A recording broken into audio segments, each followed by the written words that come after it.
The Israeli-occupied Syrian Golan Heights recently made headlines after a missile landed on a football field in the Druze town of Majd al-Shams, killing 12 people and injuring dozens. Playing the role of the victim and readying the ground and international response to validate its heinous attack on Beirut a few days ago, Israel was quick to blame Hezbollah, vowing that the attack would not go unanswered, while the Lebanese group categorically denied that it targeted the town. To better understand the current situation in the Golan Heights following the Majd al-Shams incident, it is crucial to look back at the history of this region since its occupation. To this day, the majority of the residents of Majd al-Shams maintain their Syrian identity, with only about 20% having accepted Israeli citizenship.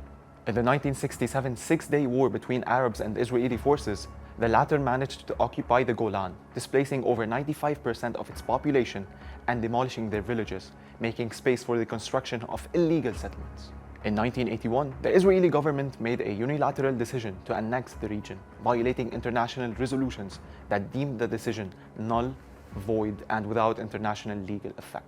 However, the Israeli decisions failed to isolate the Golan from its Arab identity, where the occupation's plans to force Israeli citizenship on the region's population were foiled following a heroic 6-month strike that saw the residents defy Israeli diktats.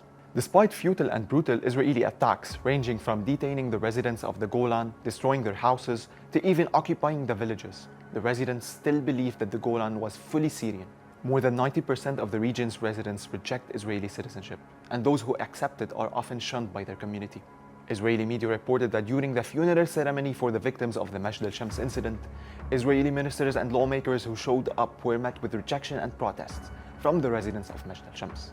A day later, the residents refused to receive Israeli Prime Minister Benjamin Netanyahu and attempted to kick him out of the town, calling him a fascist and a criminal.